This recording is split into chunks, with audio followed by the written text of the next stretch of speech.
Hola, ¿qué tal? Buenas noches. Mi nombre es Roberto Navarro, yo soy coordinador general de las actividades de IPEC. Yo estoy acá en Buenos Aires, Argentina. Les doy la bienvenida a todos, a los participantes. Hoy tenemos en esta primera clase, tenemos los participantes que se inscribieron y otros invitados. Yo le envié el link de acceso a varios que estaban interesados y bueno, todavía no se decidieron, pero bueno, para que vieran la clase y vieran la calidad justamente de los profesores, conozcan nuestro estilo. Bien, bueno, repito, les agradezco su participación, confiar en IPEC nuevamente, en una época tan difícil, invertir dinero en una capacitación es muy importante para todos, pero a veces se complica y por eso lo valoramos, por eso buscamos a veces darle cuotas, darle facilidad, etcétera. Y un agradecimiento muy especial a los profesores que siempre están presentes. Recién estábamos hablando antes de empezar con la profesora Jenny, con Kevin, los años que nos conocemos y los años que nos acompañan y siempre están ahí firmes, ¿verdad? Así que también un agradecimiento muy especial. Y no me quiero olvidar de darle un agradecimiento especial a la licenciada Vanessa Sánchez. Ella, yo les conté, yo vivo en Argentina y ella vive en Venezuela, en Valencia. Ella desde allá trabaja, por eso vieron su número que es el 58. Hace un gran trabajo, Vanessa. Así que bueno, yo voy a hacer una presentación de los profesores, les voy a contar y vamos a poner acá un PowerPoint.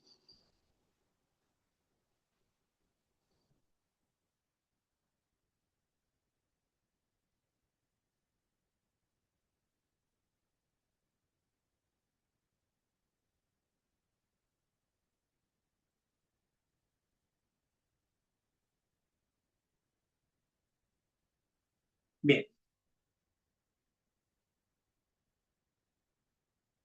somos la organización IPEC, nos dedicamos a organizar cursos presenciales y online para contactólogos, optómetras y otros profesionales dedicados al cuidado de la salud visual y ocular.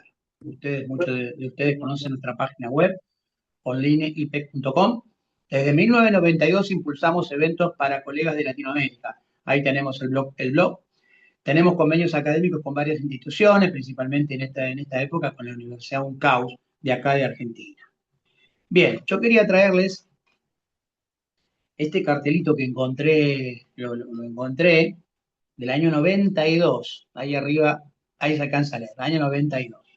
Ciclo de conferencia de actualización profesional para ópticos y contactólogos, segunda reunión sábado 25 de julio, esto es de 92, esto se hizo en el Hotel Las Naciones, visión subnormal.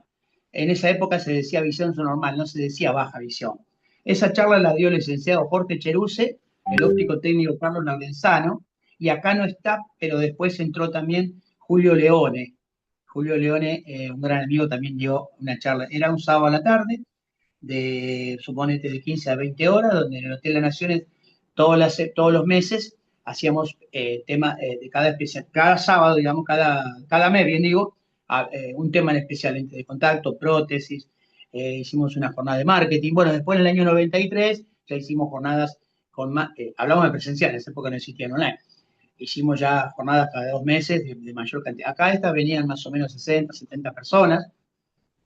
Les cuento que Jorge Cheruse, él va a dar una charla al final, una charla magistral, así que imagínense los años también que estamos junto con Jorge. Acá abajo dice próxima conferencia, 29 de agosto, lente de contacto, 26 de septiembre, prótesis oculares. Bueno, quería traer este recuerdito de nuestra actividad. Todavía no teníamos logo en esa época. Bueno, les quiero hablar de la capacitación, que ustedes se inscribieron y la que vamos a comenzar hoy. Son 40 horas, los días martes y jueves. Ustedes todos han recibido el programa. Si alguno no lo tiene, nos lo piden a nosotros. En los docentes está la lista acá, yo los voy a ir nombrando uno por uno, ¿verdad? Y tenemos el auspicio, la ayuda de la empresa Kibo Vision de Argentina, justamente. Bueno, les voy a nombrar uno por uno. Los profesores, la verdad que yo no voy a leer su hoja de vida porque se las voy a enviar a ustedes después para que ustedes sepan más en detalle quién es cada profesor. Yo lo voy a decir con mis palabras porque además tengo conectados dos dispositivos y tengo que salir de uno para poder leer los antecedentes de cada uno, pero yo se los voy a contar con mis palabras. La doctora Yuri López es una de las referentes más importantes de la baja visión en Colombia, ¿verdad? Junto con el doctor Kevin Neut. La doctora tiene su consultorio de baja visión allí en la ciudad de Bogotá. Es optómetra de la Universidad de Los Salle y tiene aproximadamente 20 años de experiencia en la baja visión. Además, Yuri López es una persona encantadora, como todo colombiano. Bueno, como les digo, ha hecho muchas capacitaciones, ha venido a Argentina, vino la primera vez en 2011, creo que fue, como alumna, y después en 2012 ya vino como disertante de un curso que nosotros hicimos acá en Argentina. Bien, tenemos a Katy Ortiz, ella es licenciada de la Universidad de Aguascalientes, también es una profesional con mucha experiencia, ella es de México, como ustedes están viendo allí la banderita. Ellas tienen un grupo de trabajo con el doctor Luis Salas y la licenciada Gabriela Maldonado.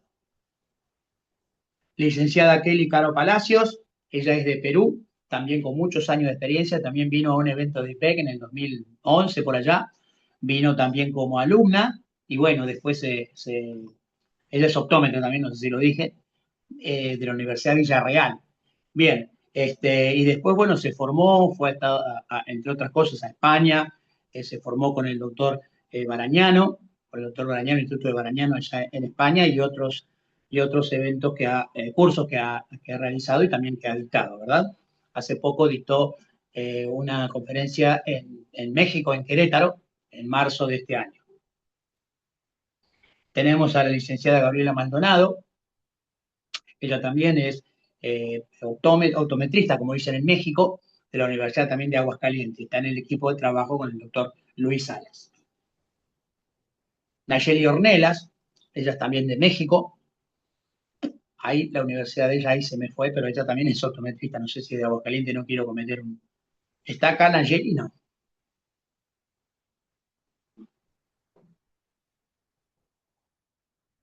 No, no está porque ella trabaja hasta tarde. Bueno, ella también tiene experiencia en baja visión, trabaja allí, vive en Querétaro, ella es de otra ciudad, pero actualmente vive en Querétaro en una clínica oftalmológica.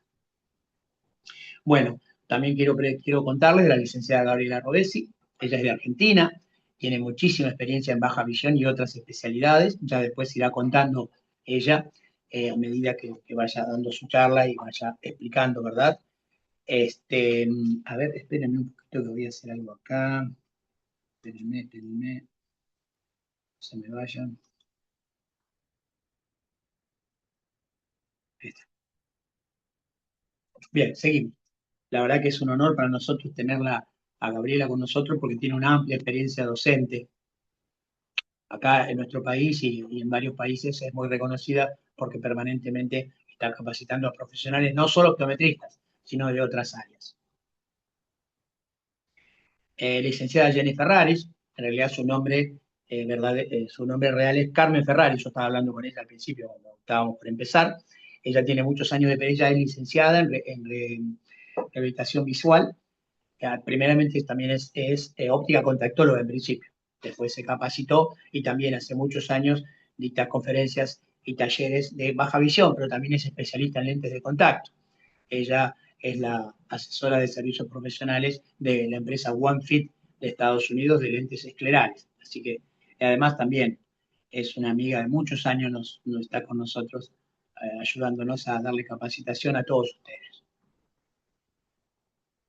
Seguimos con otro gran amigo, Adrián Pérez Baladrón, una eminencia en España. Él está en nuestro grupo de hace años, ya hace 10 años o más. Siempre el que podemos viene a Argentina, la última vez vino en el 2023. Él anda permanentemente en España dictando conferencias de baja visión, a pesar que es jovencito, tiene 30 y pico de años, pero tiene una trayectoria muy amplia y además también es una persona muy particular, muy linda. Yo lo quiero mucho, Adrián, y siempre está dispuesto. Las charlas de Adrián creo que van a ser más temprano, no, creo, no, seguro, van a ser más temprano porque en España ahora son como las 2 de la mañana, creo, así que las charlas de él van a ser más temprano, ya les informaremos.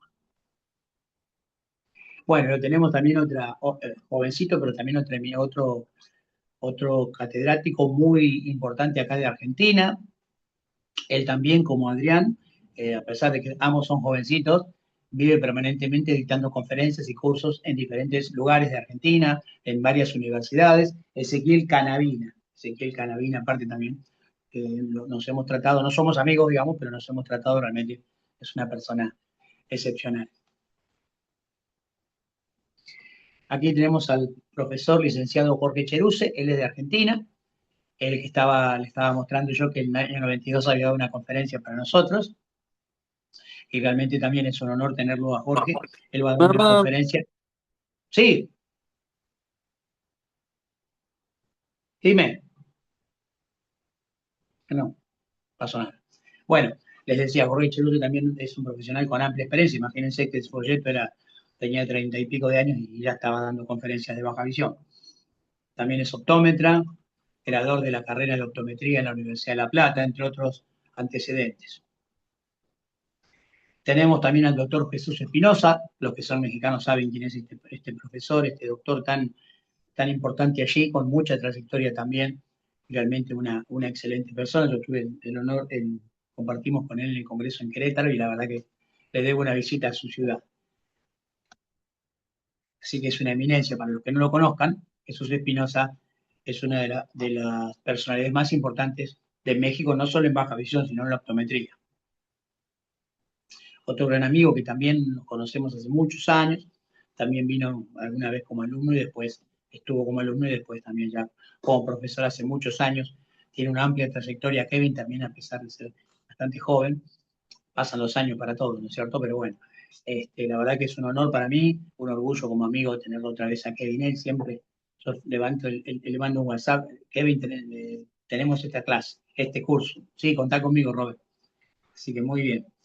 Bueno, les quiero presentar, muchos de ustedes lo conocen, los que son colombianos, el doctor Edgar Leizamón, es optómetra de la Universidad de La Salle. Él es el que me ha ayudado a armar el programa. Por eso, como dice acá, coordinador, no va a dar ninguna charla, creo, el doctor Edgar, pero está siempre atrás de toda la organización de este curso, ¿verdad? El doctor, yo lo conocí cuando era secretario académico de la Universidad de La Salle, donde estuvo muchos años, pero actualmente es docente de la Universidad de La Salle, tiene un cargo muy importante ahí. También lo tenemos al licenciado Luis Salas, él es de México, él también que es uno de los referentes de la baja visión en México. Así que un gusto también tenerlos a él. Me está faltando a mí acá la doctora Zulaita Vera, que si ustedes me dan un minuto yo la ubico acá porque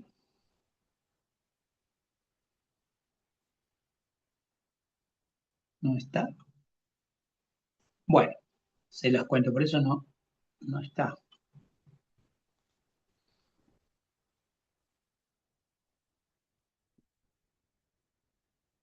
Aquí está. Les muestro una foto así armada. La doctora Ingrid Zulaita Vera, ella es también optómetra de la Universidad en Colombia, es optómetra. Estuvo muchos años como docente en la Universidad Santo Tomás de Bucaramanga y actualmente se desempeña como directora del programa de optometría de la Universidad de La Salle. Otra eminencia que tenemos el honor de tenerlas y también es una especialista en baja visión, la doctora Ingrid Zulay. Bueno, creo que cumplí con todos, mi memoria no me falló, me había omitido porque no estaba armada esa foto ahí. Bueno, seguimos. Ahora voy a hacer algunas pequeñas apreciaciones sobre el desarrollo del curso y ya con esto doy paso al doctor Kevin Neuta. Esto se está en el campus y también se los enviamos hoy al grupo, pero de todas maneras les voy a robar 2 minutitos para hablarles de estos. Indicaciones sobre el acceso al campus. Está estrictamente prohibido compartir el enlace de acceso. A quien se sorprenda compartiendo él será dado de baja automáticamente sin reembolso. O sea que a partir de la segunda clase, ustedes los que están acá no pueden bajo ningún concepto pasar a alguien tercero que no haya pagado el curso, a nadie, nunca. O sea, cuando ellos tengan problemas, ustedes me hablan en WhatsApp o al WhatsApp de Vanessa y nosotros los ayudamos. Pero, por favor, para ingresar a la sesión es obligatorio colocar el nombre completo en el usuario, esto servirá como registro de asistencia. Eso es importante, Los que no lo hicieron hoy, porque bueno, algunos todavía no saben, pero a partir de la próxima clase les pedimos que por favor pongan su nombre y apellido. Si en caso que no saben cómo hacerlo, que lo tienen por ahí, iPhone del hijo, en fin, de alguien, de Tomás, otro nombre, ustedes, a mí o a Vanessa, nos dicen, nos mandan un WhatsApp o nos dicen, yo soy, tengo este nombre, este nick, pero yo soy nombre y apellido. Es muy importante esto que les digo, ¿no? Aparte nos sirve como registro de asistencia.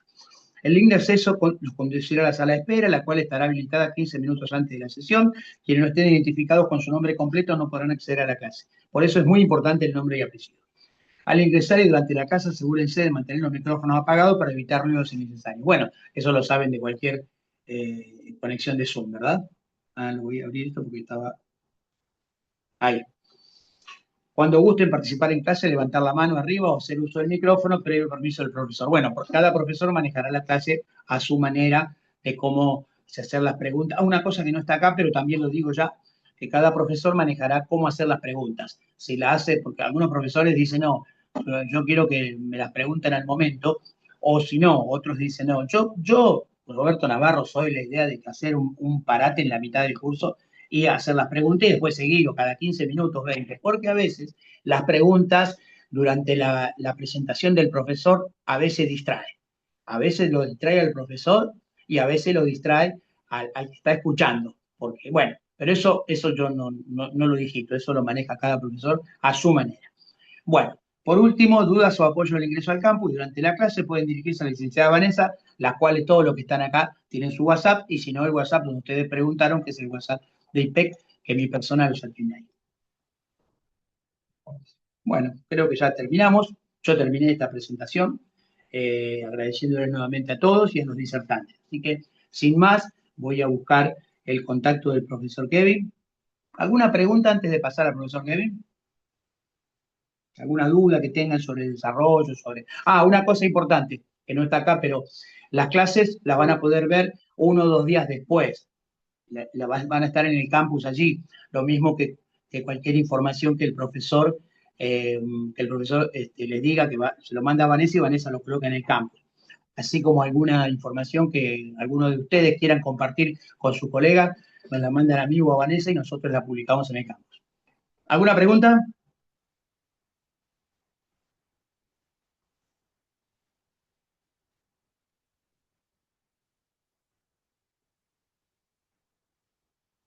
Bueno, ahora comienza el doctor Kelvin, ¿verdad? Sí, Robert, voy yo primero. Ya eres anfitrión. Vamos a destacar para todos. Bueno, les quiero presentar al doctor Kevin Neuta.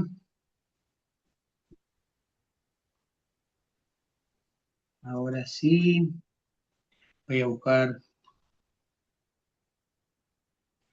su hoja de vida.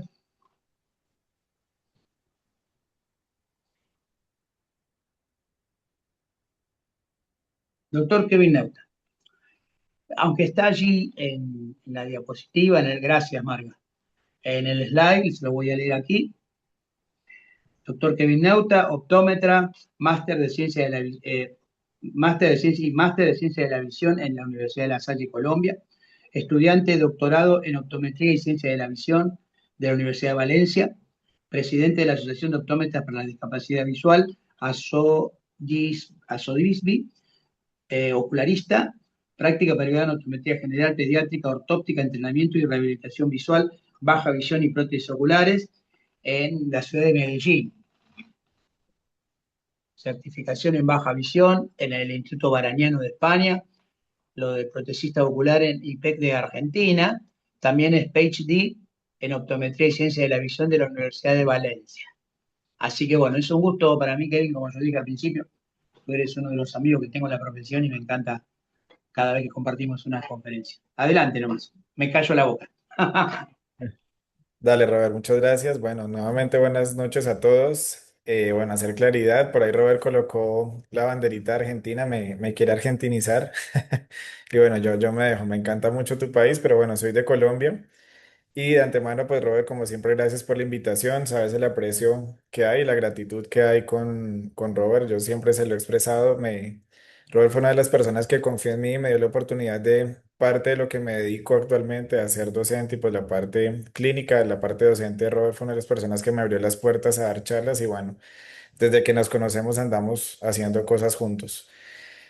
El día de hoy, pues, es la introducción a todo este tema de baja visión. Es un tema que, pues, a mí me gusta, me apasiona mucho y la idea es darles esos conceptos claves para poder entender todo lo que implica el manejo de un paciente con baja visión. Vamos a hablar de parámetros de agudeza visual, de campo visual y otros conceptos que son determinantes a la hora de entender el diagnóstico del paciente y poder asimismo dar un diagnóstico adecuado para iniciar todo el proceso de rehabilitación. ¿Me están viendo bien? ¿Escuchan bien? ¿La presentación se ve todo claro? Sí, perfecto, sí, perfecto. Vamos a Da- dejar los micrófonos abiertos. Si hay mucho revuelo con eso, lo vamos a cortar, pero tienen los micrófonos abiertos, así que tengan mucho cuidado de no hablar los demás, ¿no? Así que si pueden opinar y tú les dices, Kevin, cómo quieres que hagan las preguntas, eso lo manejas tú a tu comodidad. Dale, dale, Robert, perfecto. Bueno, antes de iniciar, bueno, como decía Robert hace un momento, hace mucho tiempo se utilizaba este término de visión subnormal. De hecho, es un término que ya entró en desuso a nivel clínico hace mucho, pues es un término que hoy en día se considera un poco displicente y hasta ofensivo, porque pues bueno, el hablar de subnormal implica que es algo que está por debajo de lo normal. Y en este caso, pues a la hora de hablar de salud y un diagnóstico clínico es un término que no se utiliza. Realmente el término que debemos utilizar es la parte de discapacidad visual, el concepto de baja visión como tal, pero nunca utilizar un concepto de subnormal para referirnos a la condición clínica del paciente. Entonces, tenemos que tener claro cuál es el marco de la definición de un paciente con baja visión. De hecho, entre los mismos pacientes suele haber confusión porque piensan que el ver menos es porque ya cursan con baja visión, pero pues a nivel clínico hay unos parámetros que me van a permitir determinar, ya sea por agudeza visual o por campo visual, si la persona aplica con estos criterios para dar un diagnóstico de esta condición.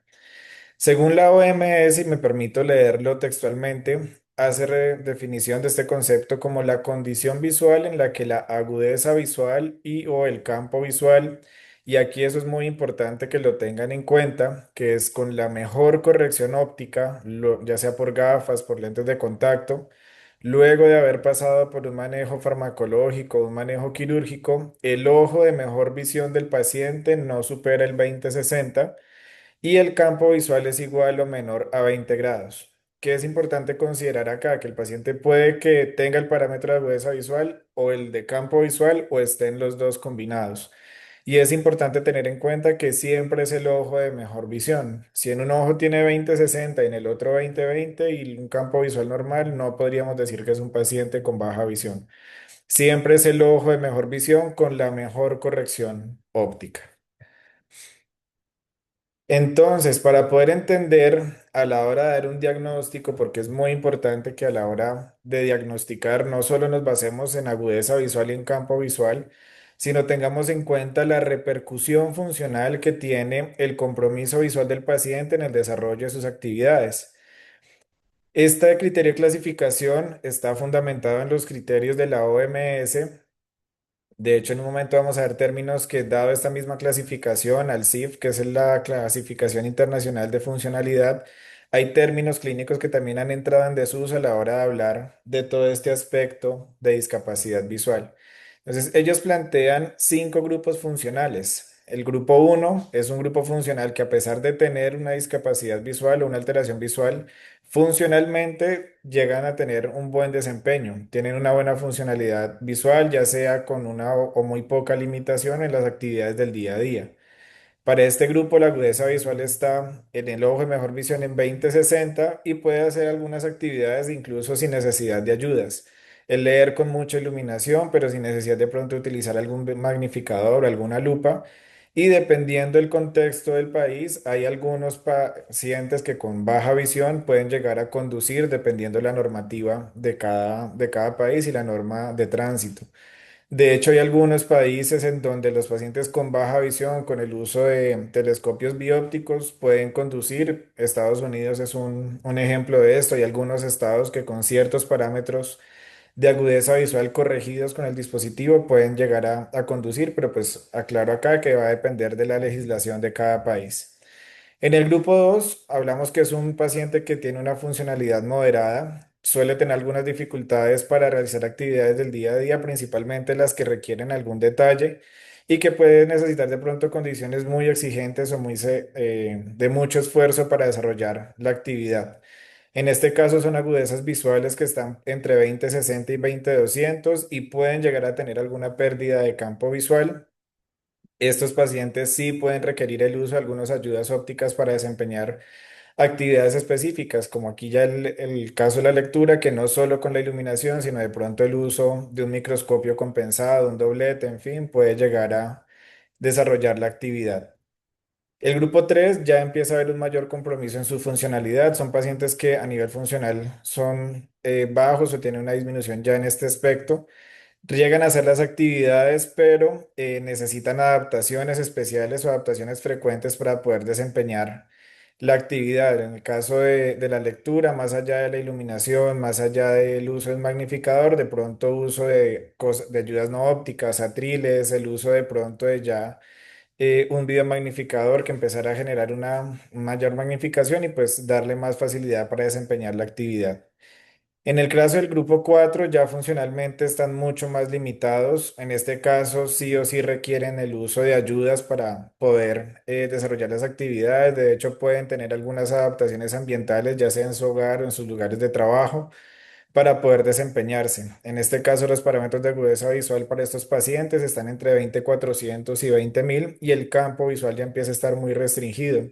Son pacientes que para la orientación y la movilidad ya requieren el uso de ayudas como el bastón o alguna ayuda tecnológica que le permita o le favorezca su desplazamiento.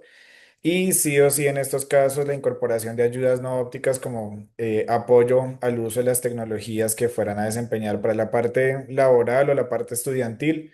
Son pacientes que llegan a necesitar circuitos cerrados de televisión o definitivamente una magnificación electrónica. Y el grupo 5 que funcionalmente el compromiso es mucho más severo. La visión que tienen estos pacientes es muy reducida, prácticamente nula. De hecho, son pacientes que pueden estar en percepción luminosa y sí o sí, pues hay la dependencia de ayudas para desempeñar su actividad. De hecho, pueden llegar a necesitar el uso de un cuidador o de un acompañante para poder llevar con las actividades del día a día. Otro tipo de clasificación que vamos a tener en cuenta en este caso, y ya no estamos hablando aquí de la repercusión funcional, sino son los grupos funcionales relacionados al campo visual. En este caso hay cuatro clasificaciones y aquí es ir haciendo esa correlación clínica con la patología del paciente. Vamos a tener pacientes en el grupo uno que tienen una alteración a nivel del campo visual central, entonces todas las patologías que afecten mácula son patologías del grupo uno en donde pues la dificultad para reconocer rostros, el compromiso severo de agudeza visual que puede haber, dado la alteración a nivel central. Estos pacientes suelen desarrollar fijaciones excéntricas o lo que conocemos a nivel clínico en baja visión como el desarrollo del locus retiniano preferente, que más adelante en el desarrollo del curso vamos a ver cómo es el entrenamiento de esta fijación excéntrica. Estos pacientes tienen algo en particular y es que su orientación y movilidad no está tan comprometida, dado que pues su retina periférica aún es funcional y el reconocer altibajos, objetos en movimiento, logran hacerlo pese a que su visión de detalle esté comprometida. En el grupo funcional 2 estamos hablando de todas las alteraciones que comprometan el campo visual periférico. Un glaucoma, una retinosis pigmentaria estarían en este grupo de alteración y son pacientes que, caso contrario a los anteriores, en estos casos sí pueden tener una repercusión funcional más marcada en orientación y movilidad. Puede que hayan pacientes con glaucoma que tengan una agudeza visual de 20/20, pero un campo visual muy disminuido que no le permite desarrollar buena parte pues, de sus actividades. El grupo 3 hace referencia a las alteraciones de tipo hemianópico y aquí pues ya empezamos a hacer esa correlación en el que son alteraciones que pueden estar en alguna parte de la vía visual. De hecho, en este grupo también están las hemianopsias que son altitudinales, que pueden ser, que son muy raras de pronto encontrarlas, pero que afectan los cuadrantes superiores o inferiores y que pues también limitan mucho más la orientación y la movilidad para estos pacientes. Y en el grupo 4 estarían las alteraciones no exclusivas de campo, que pueden haber no solo un escotoma central, un escotoma periférico, sino pueden haber varias alteraciones a nivel del campo visual, dependiendo de esa repercusión de alteración en el campo visual que pueda tener el paciente, afecta o no esa capacidad de reconocer detalles, de reconocer rostros o la orientación y movilidad del paciente. Bueno, en este punto, ¿qué me interesa para que hagan esa correlación clínica? Que vamos a identificar los pacientes en los que tienen una alteración en la agudeza visual y es entender qué estructura es la que está comprometida. Cuando hablamos principalmente de alteración de agudeza visual, pensemos inicialmente en cualquier alteración de los medios refringentes del ojo. Una alteración en la pérdida de transparencia, ya sea de la córnea, alguna alteración en el cristalino, en el vitrio. Y aquí entra en juego la pupila. La pupila en este caso tiene un aspecto importante y que muchas veces cuando colegas que no se dedican a baja visión no hacen una valoración detallada, pacientes que han tenido intervenciones quirúrgicas en donde la pupila ha cambiado su posición, quedaron con alguna corectopia, alguna repercusión funcional que se desplaza del centro, afectan la agudeza visual pese a las posiciones de compensación que pudiera desarrollar el paciente. Por eso entran dentro de este grupo en donde hay una disminución de agudeza visual sin una alteración del campo visual. En el caso de la alteración en el campo visual central, pues ya mencionaba hace un momento, todas las patologías que afecten la zona central de la retina. En el caso de las alteraciones del campo visual periférico, todas esas patologías que afecten la retina periférica. Y el hecho de entender que cuando hay alteraciones semianópicas debemos considerar alteraciones de tipo vascular, generalmente secuelas de accidentes cerebrovasculares o alguna enfermedad neurológica o algún tumor que generó este tipo de compromiso a nivel campimétrico. ¿Vamos bien hasta allí o hay alguna duda?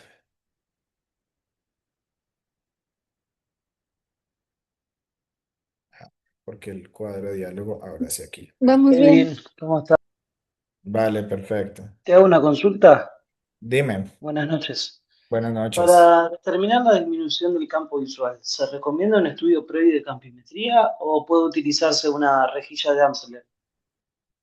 Bueno, aquí tienes que entender qué estás evaluando con cada uno de esos exámenes. La rejilla de Amsler recuerda que te va a valorar simplemente los 10 grados de visión central, no te va a dar un reporte de campo visual periférico. Lo ideal cuando el paciente llega a baja visión, en la medida de lo posible, es que pues ya generalmente vienen con todos unos estudios hechos por oftalmología, tomografías, campos visuales, electroretinogramas, en fin, en donde vamos a poder tener esa interpretación y la respectiva correlación que tú puedas utilizar en consulta, que el paciente de pronto no haya tenido alguna valoración previa, pues valorar el campo visual central con la rejilla de Amsler. Una campimetría por confrontación puede ser otra alternativa que puedes desarrollar en tu consulta o una campimetría que yo la considero valiosa y que pues de pronto hoy en día no utilizamos en consulta, que quizá de pronto lo vimos por allá cuando estábamos formándonos, que era la pantalla tangente, esa tela negra con unos círculos concéntricos. Es un examen muy valioso, el costo de adquirir una pantalla tangente no es tan alto y te da una información buena de ese compromiso de campo visual periférico que pudiera tener el paciente si no cuentas con una campimetría computarizada. Muchas gracias, Kevin. Dale, con gusto. Gracias, Kevin. Te pido un favor porque hubo algunos que se les complicó para entrar y que ingresaron después. ¿No podés hacer un pequeño resumen por dónde comenzaste, aunque fue hace poquito que comenzaste? Ya, bueno, fue hace poquito, pero he hablado un No, montón, no, pero sin bueno, volver, voy a tratar de hacerlo lo más concreto posible. no, sin volver diapositivas atrás, ¿no? Con la misma Dale, diapositiva, menos configurar en contexto nada más. dale, dale. Bueno, el contexto de lo que hemos hablado hasta el momento es el hecho de hacer una introducción a los conceptos y parámetros de referencia que tenemos que tener en cuenta a la hora de valorar, diagnosticar y tratar un paciente con baja visión. Entonces, hasta el momento hemos hablado de la clasificación en cuanto a la repercusión funcional del paciente, que se divide en 5 grupos de la funcionalidad del paciente, en donde de pronto no tiene un compromiso tan severo para el desarrollo de sus actividades, hasta un compromiso muy severo donde puede requerir incluso hasta de un cuidador para el desarrollo de las actividades del día a día. Hablábamos también de la clasificación que hay en cuanto a los grupos funcionales relacionados a la alteración de campo visual que hay, que principalmente veíamos que eran cuatro, que esta pues es un poco más fácil de resumir, en donde la primera hace referencia a las patologías que afectan el campo visual central, el grupo 2 hace referencia a las que afectan el campo visual periférico, el 3 las alteraciones de tipo hemianópico y las 4 que no son exclusivas de campo visual. En este punto ya estábamos empezando a hablar de las clasificaciones de acuerdo a la agudeza visual y estábamos respondiendo la duda que escuchaban que planteaba alguno de los compañeros en cuanto a la necesidad de tener un examen de campo visual con estos pacientes. Sé que fue muy de pronto escueto, no tan puntual como lo que desarrollé hace un momento, pero si hay alguna duda estoy atento a resolverla para las personas que se acabaron de conectar. Muy bien, tan querido. Gracias, doctor. Dale. Bueno, entonces en este punto es muy importante, ya hablamos de la repercusión en términos de funcionalidad, hablamos de la repercusión en términos de campo visual y ahora pues vamos a hablar en el hecho de yo decir si el paciente tiene una baja visión leve, moderada o severa en términos de agudeza visual y de campo visual.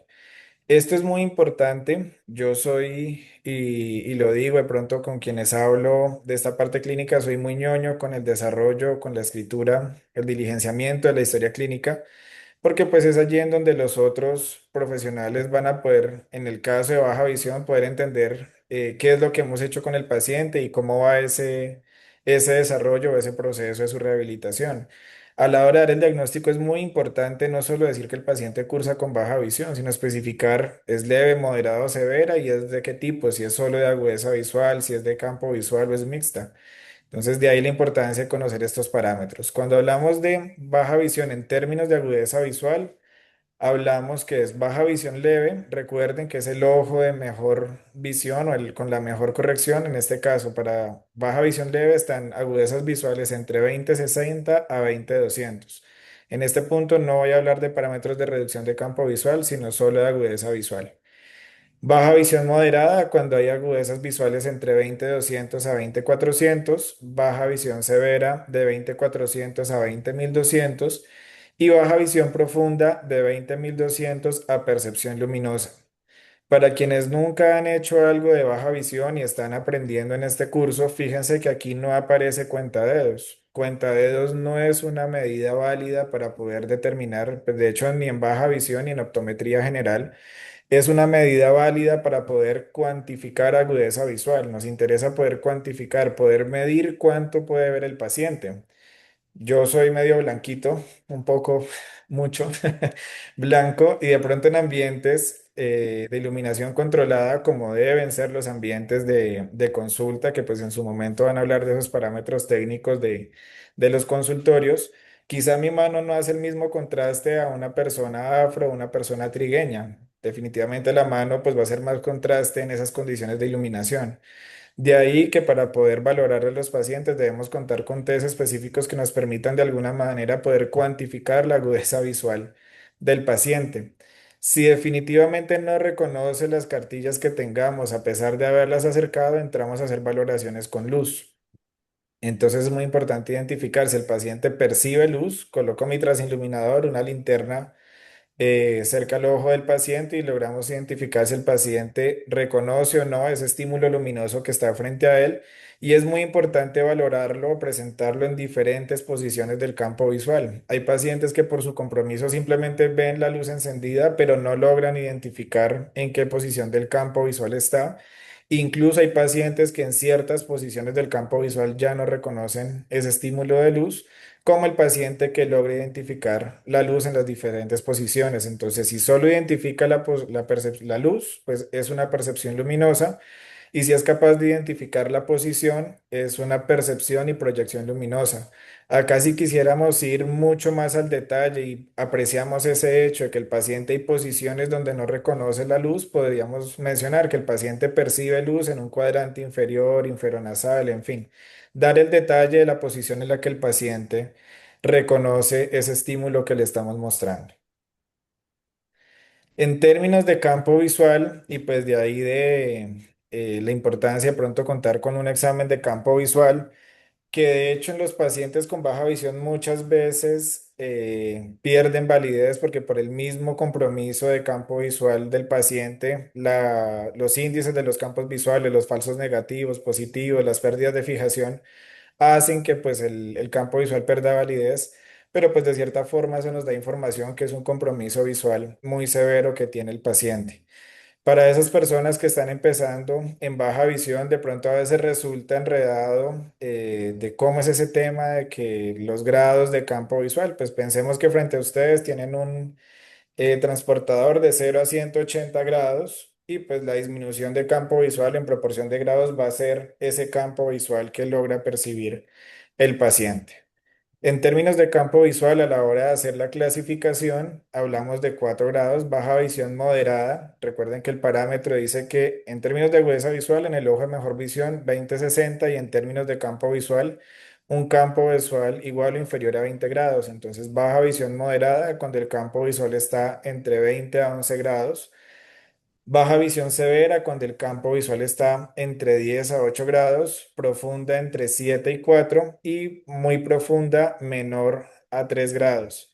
¿Qué es importante considerar? Que cuando tenemos pacientes que su campo visual está por debajo de 10 grados, son pacientes que suelen cursar con nictalopia. En la noche suelen tener más dificultad en el desarrollo de sus actividades. ¿Qué es importante también ir correlacionando con el manejo de estos pacientes? Que cuando hay pérdidas tan severas del campo visual, las ayudas de magnificación no suelen resultar tan efectivas. Dado que un campo visual muy reducido y una imagen muy grande, el paciente no va a reconocer el contexto de la imagen, sino puede que reconozca una parte de la imagen y definitivamente no logra resolver el detalle o las características del objeto que está intentando observar a través de esa imagen magnificada. Teniendo en cuenta esto y a la hora de hablar con los pacientes, que es muy importante y en estos pacientes hay que saberlo manejar de cierta forma, con cierto tacto, pero siendo muy sinceros con ellos, y es tener en cuenta que es un deterioro que es irreversible, a excepción de una catarata. Una catarata puede llegar a tener un manejo quirúrgico y la persona recuperar agudeza visual, pero en la mayoría de los casos, cuando el paciente ya está en manejo por baja visión, es porque la patología y los daños que está ocasionado, pues hace que sea un deterioro irreversible. Esta parte es algo que hay que trabajar mucho con los pacientes, porque ellos están con la expectativa de que las gafas que le estás formulando, que las ayudas que le están formulando, le van a permitir ver lo que veían antes. Entonces, es algo a dejar claro desde el inicio con estos pacientes para no crear una falsa expectativa. De hecho, quienes ya trabajan con baja visión, creo que solemos tener con frecuencia el paciente que fue a consulta, se hizo la valoración, se prescribió las gafas y cuando el paciente llega a recogerlas, se queja que no ve, que siente que ve lo mismo, pero pues dado el hecho de entender que no ha interiorizado cuál es la repercusión funcional de su condición, que no va a mejorar lo que veía antes y muchas veces también es el hecho de considerar que ese paciente necesita un proceso de rehabilitación, un proceso de entrenamiento visual en donde va a aprender a utilizar ese remanente o ese resto visual. Que es importante dejar claro y que, perdón lo insistente, pero es entender que es disminución de agudeza visual o de campo visual en ambos ojos, no en un solo ojo, ¿vale? Para poder dar correctamente ese diagnóstico. Y lo que les mencionaba a la hora de valorar la agudeza visual, que tenemos que poder cuantificarlo. Nada de cuentadedos ni cosas por el estilo. Conceptos adicionales entonces a tener en cuenta en este punto. Ceguera total hace referencia pues a una ausencia total de visión. En este caso no hay percepción luminosa. El caso de ceguera legal, y este es un término muy importante a tener en cuenta por todo esto de lo que implica el diagnóstico de una discapacidad visual. El hecho de pacientes que están iniciando un proceso legal de obtener una pensión por invalidez o algo por el estilo, hay que tener en cuenta estos parámetros porque hay que especificarlos en la historia clínica para que en el momento que el médico laboral o el médico certificador revise la historia clínica del paciente, pues pueda tener en cuenta esa severidad del compromiso. Cuando hablamos de ceguera legal, hablamos de que el paciente tiene una agudeza visual de 20/200 o menos en el ojo de mejor visión, después de todo lo que hablábamos al inicio, después de un manejo quirúrgico, farmacológico y con la mejor corrección o un campo visual de 20 grados o menos de esta manera. Entonces, allí a la hora de poner el diagnóstico, especificar paciente con baja visión leve, moderada o severa, y se aplica para el parámetro hacer hincapié de ceguera legal, pues dado que está cumpliendo con estos parámetros de agudeza visual o campo visual. Aquí entra otro término que es el ciego funcional, que de hecho es un término que también se ha ido actualizando un poco o entran en juego otros parámetros acá, que es la baja visión frágil. Es un término que en España se ha empezado a utilizar mucho. En este caso, el ciego funcional es el paciente que independientemente de su visión no es capaz de desarrollar funciones o actividades de la vida diaria. La baja visión frágil hace referencia a esos parámetros de agudeza visual o de campo visual que el paciente puede que pase el 20/60, puede que no, en su ojo mejor visión no esté en el 20/60, esté mejor del 20/60, pero aún así pues no llega al 20/20. Mejora su visión, pero va a tener dificultad para desarrollar algunas de las actividades del día a día. Entonces entra en ese aspecto el término de ciego funcional o de baja visión frágil. Otro aspecto que hay que considerar en estos casos es la ceguera cortical y es el caso del paciente que anatómicamente el ojo está sano, pero el compromiso proviene de la corteza visual. Un tumor, un trauma que haya tenido el paciente que pues afectó la corteza y esto pues afecta todo el procesamiento de la información visual. A pesar de que el receptor, de que el ojo esté sano, la estructura encargada de procesar la información no lo hace correctamente y genera la discapacidad visual. Otra condición que se presenta mucho en los pacientes con baja visión, sobre todo cuando están en esa fase de duelo, porque pues ya vamos a ver, van a ver en su momento que el paciente con baja visión no solo es el hecho de que empieza a ver menos, sino tiene consigo toda una carga emocional. El no ver es un tipo de pérdida que el paciente sufre y cursa con un proceso de duelo.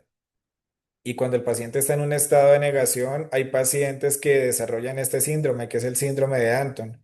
Y es un paciente que está ciego, que tiene un compromiso visual muy severo y a pesar de tenerlo, él pretende comportarse como si no tuviera ninguna discapacidad, pretende actuar normal, pese a que pues tiene una condición muy severa que le limita desarrollar las diferentes actividades del día a día, pero él insiste en comportarse de manera normal, como si él viera sin ningún problema. Este síndrome se conoce como el síndrome de Anton.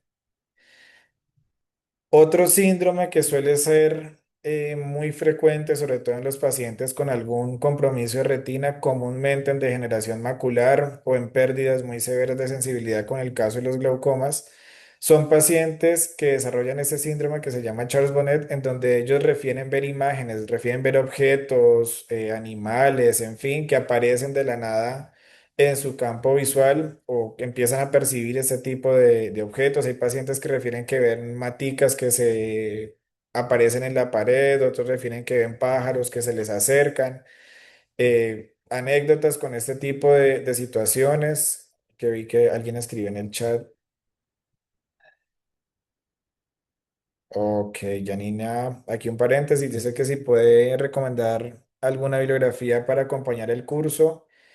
Bueno, en parte creo que la charla, según como comentaba Robert, va a estar dispuesta en la plataforma y seguramente allí en la plataforma van a tener documentos de apoyo, Janina.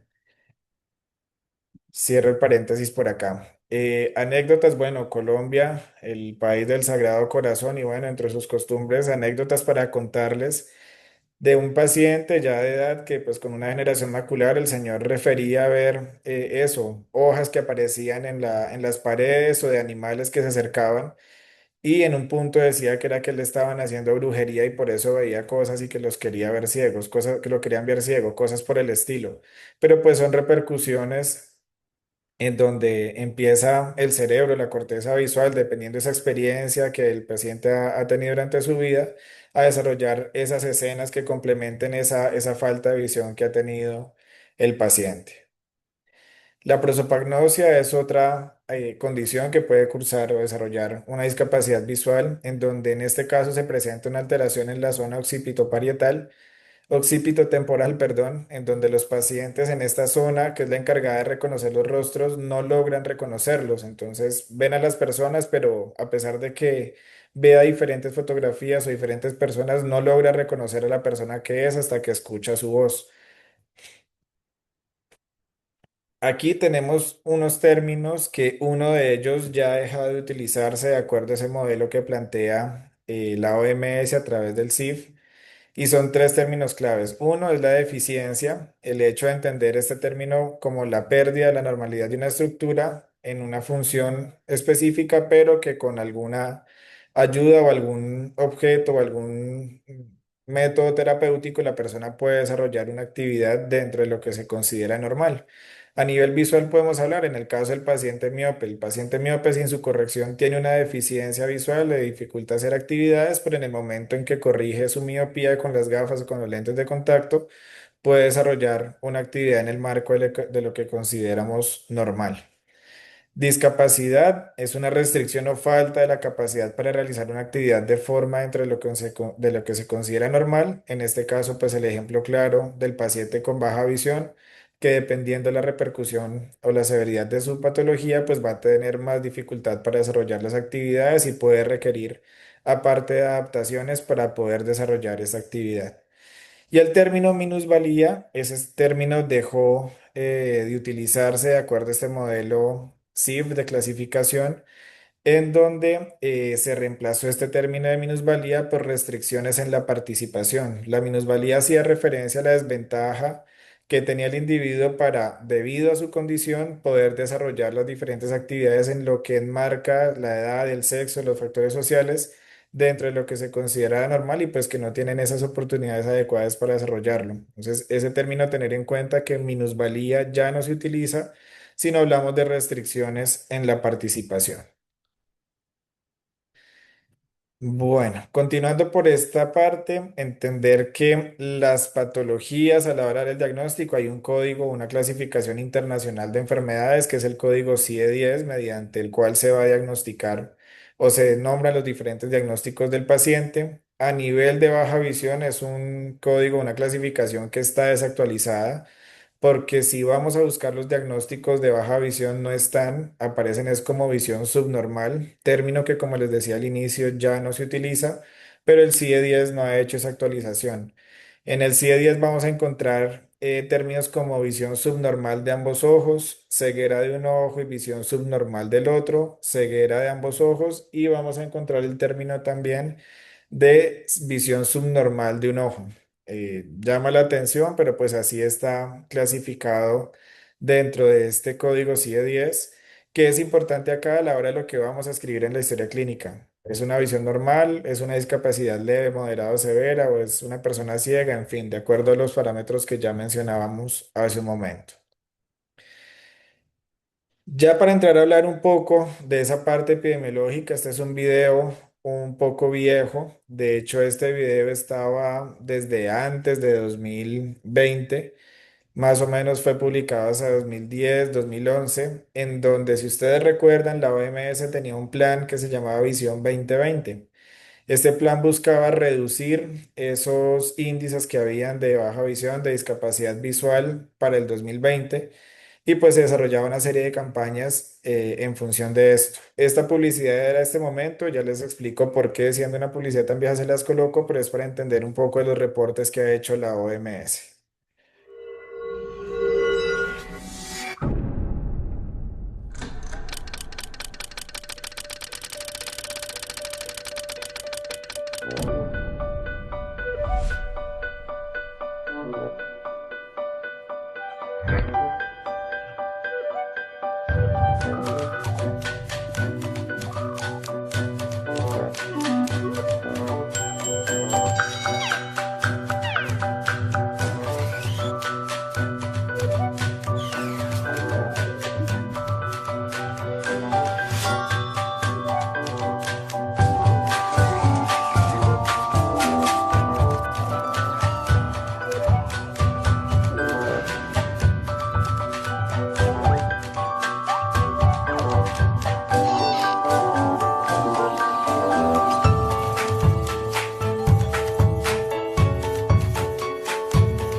Bueno, ¿por qué el interés de presentarles este video? Como les decía, es un video que se publicó hace mucho. Desde ahí buscaba crearse esa concientización sobre las personas, tratar de visibilizar un poco más todo el término, todo lo que implica la baja visión. Sin embargo, vemos que baja visión, afortunadamente hoy en día cada vez empieza a tomar más visibilidad, pero pese a que esto viene desde hace tantos años, muchos pacientes seguían o siguen sin saber en dónde pueden acudir para poder hacer toda esta parte de rehabilitación. El hecho de al momento de explicarle al paciente su compromiso, la dificultad que tiene, las posibilidades que tiene, muchas veces los oftalmólogos, muchas veces los mismos optómetras no tienen el tacto adecuado para poder dirigirse al paciente y hacerles la claridad de su condición. Y muchas veces cuando les dan el diagnóstico, esto resulta más devastador que la misma situación en la que el paciente puede llegar a la consulta. El hecho de que he tenido pacientes que los oftalmólogos, si hay alguno conectado, pues con el respeto que merecen, pero hay algunos que no tienen el tacto para dar estos diagnósticos y hay pacientes que les dicen sencillamente vaya buscando el bastón porque usted no puede hacer nada más o vaya buscando quien lo lleve y lo traiga porque no hay ninguna otra opción. Y eso muchas veces es más devastador para el paciente que el hecho de ver muy poco. Entonces, el hecho de tener mucho tacto, mucho cuidado a la hora de dar estos diagnósticos y pues de forma concreta, porque pues no se trata de crear una falsa expectativa, pero siendo muy sensatos en explicar las posibilidades de rehabilitación que tenga el paciente. ¿Qué nos mostraban para esta época estas cifras de la OMS? Y estas cifras seguramente ustedes las han visto siempre que hablan de baja visión, pero es entender que esto está muy desactualizado. La OMS para esa época planteaba que en el mundo habían 285 millones de personas con discapacidad visual, que 39 millones eran ciegas y 246 millones presentaban baja visión. ¿Qué era lo alarmante? Que 119,7 millones presentaban discapacidad visual por una metropía no corregida, o sea, simplemente por el uso de no tener una corrección óptica en gafas o lentes de contacto, la persona estaba en un estado de discapacidad. De ahí que surgió todo ese boom que hubo con el proyecto Visión 2020, donde hacían brigadas en comunidades que no tenían facilidad de acceso a servicios de salud, con el fin de reducir estos índices e impactar, pues evidentemente de forma positiva en la población.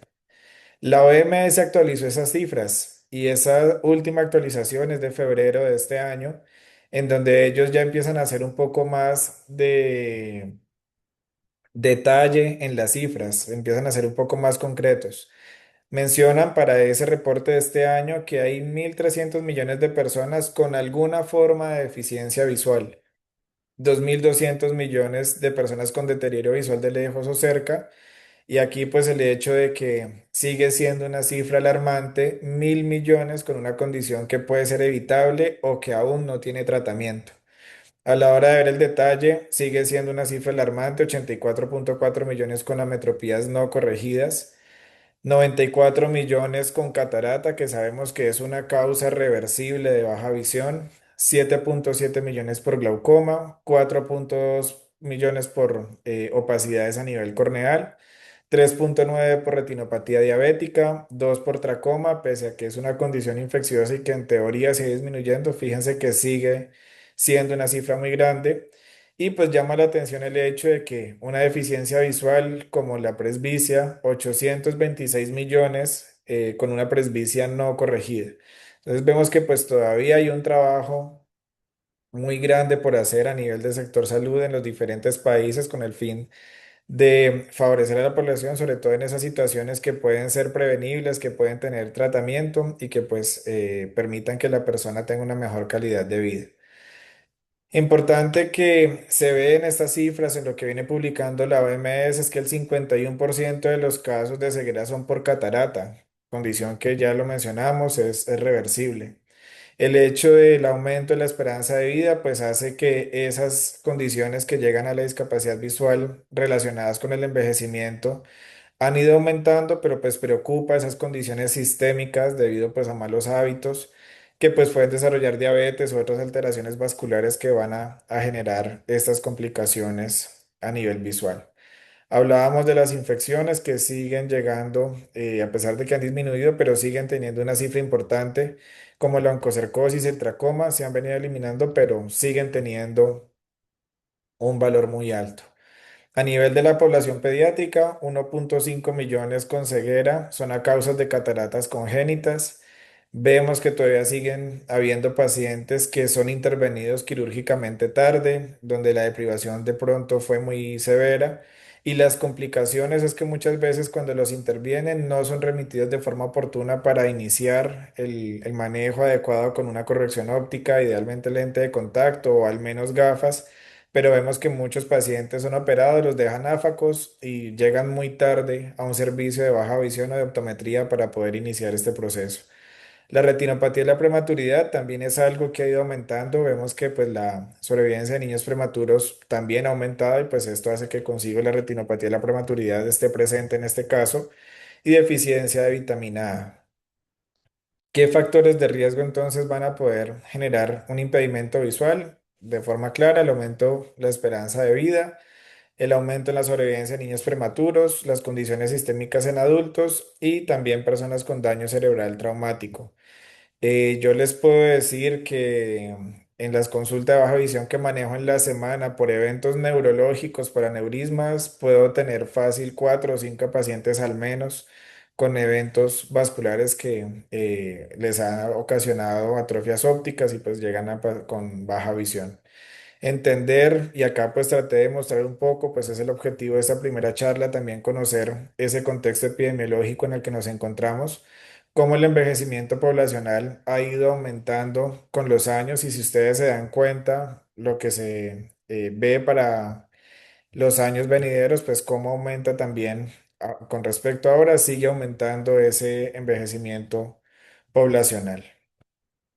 Si hablamos en rangos de edades, entre 0 y 20 años, las patologías más frecuentes son las condiciones hereditarias, retinopatía de la prematuridad, condiciones infecciosas, tumores o antecedentes o lesiones por heridas o traumas entre 21 y 40 años.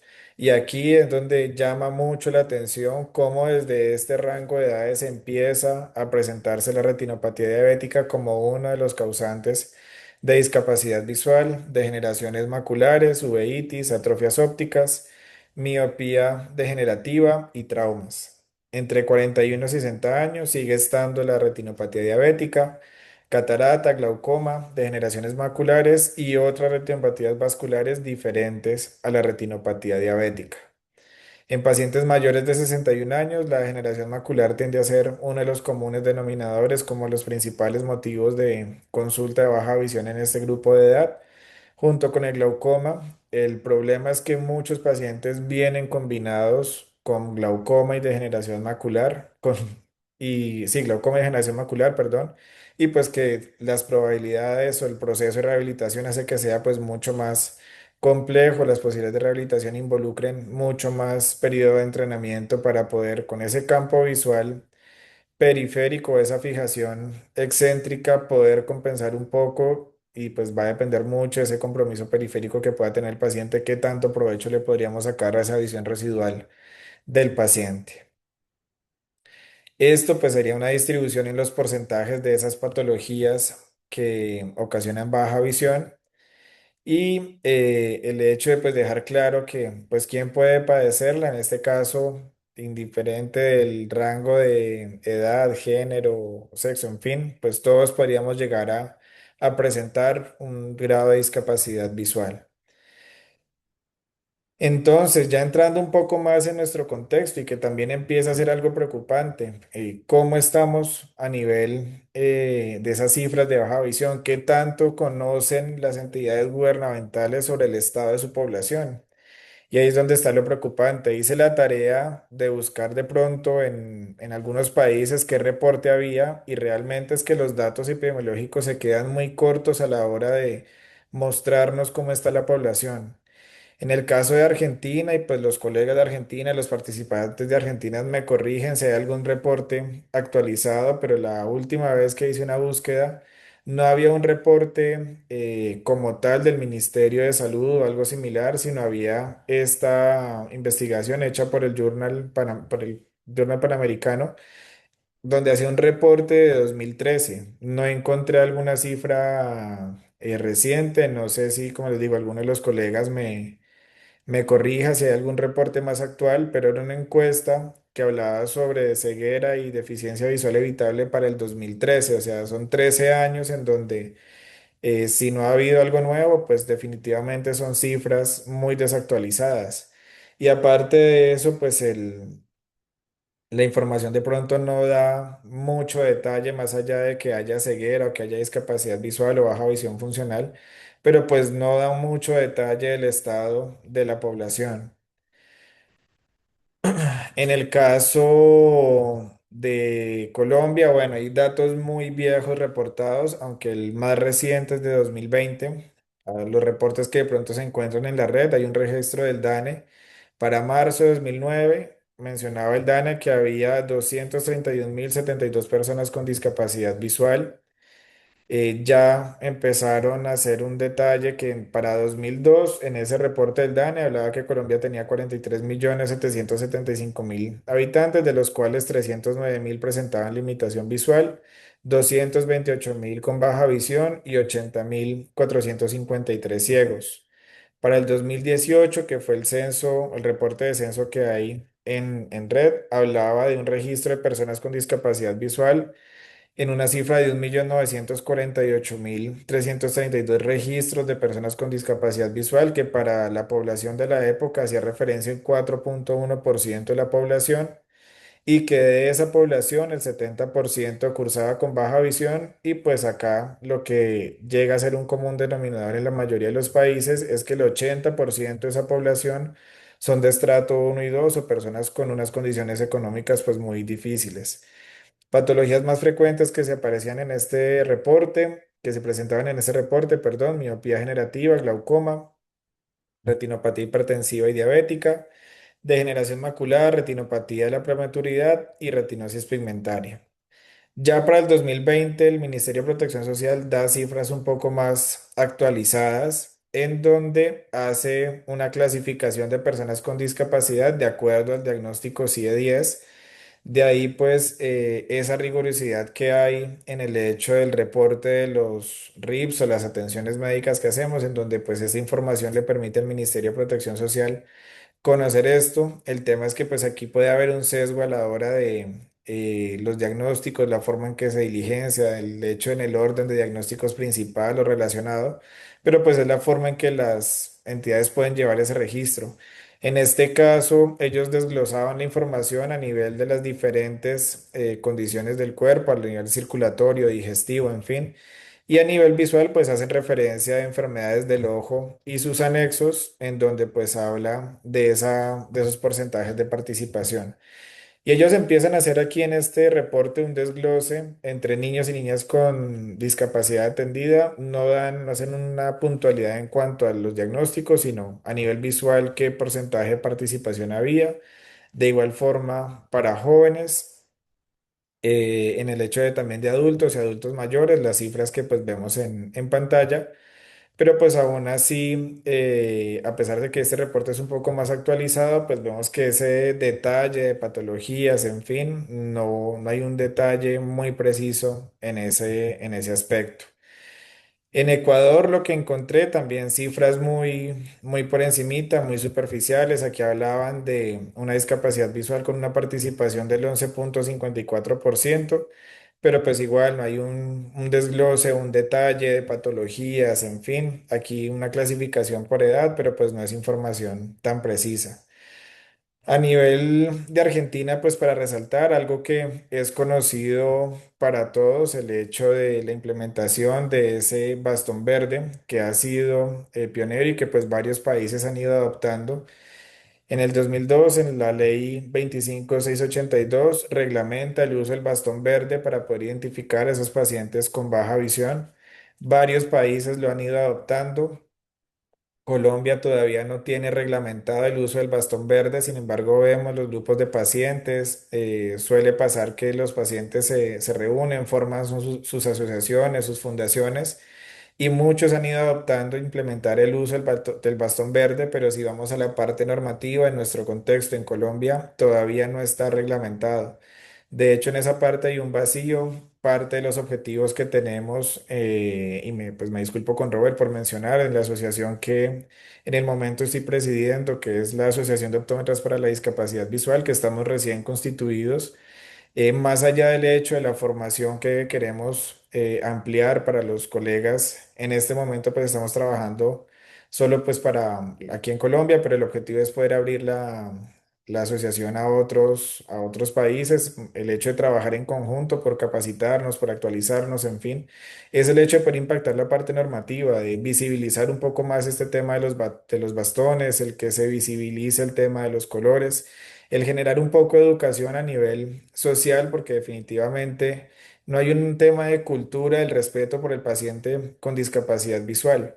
Lastimosamente vemos cómo también hay personas que se aprovechan de un bastón para de pronto generar lástima y pedir plata sin que tengan algún tipo de problema, como el paciente que lo cursa con baja visión, que desarrolla algunas actividades y pues necesita el bastón para su movilidad, pero la gente no comprende esto y piensa que es que se está haciendo y quiere generar pues ese tipo de situaciones. Entonces es poder impactar toda esta parte y que se visibilice un poco más esto.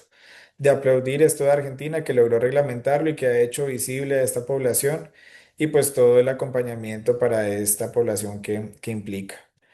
Para cerrar, pues mi participación en el día de hoy, pues el hecho de invitarlos a que en sus países definitivamente, pues invitarlos a la acción en el hecho de investigar, de poder impactar en la población, conocer cuál es el contexto de nuestra gente. Sería muy interesante poder desarrollar investigación de tipo multicéntrico a nivel de Latinoamérica, donde podamos no solo conocer el estado de la población, sino poder intervenir y ayudar a disminuir esas cifras de discapacidad visual. De mi parte era lo que les quería compartir el día de hoy. Ya en un momento sigue Gabriela que los va a dar con la parte de bioética, los va a acompañar con este aspecto. ¿Hay alguna duda, alguna inquietud?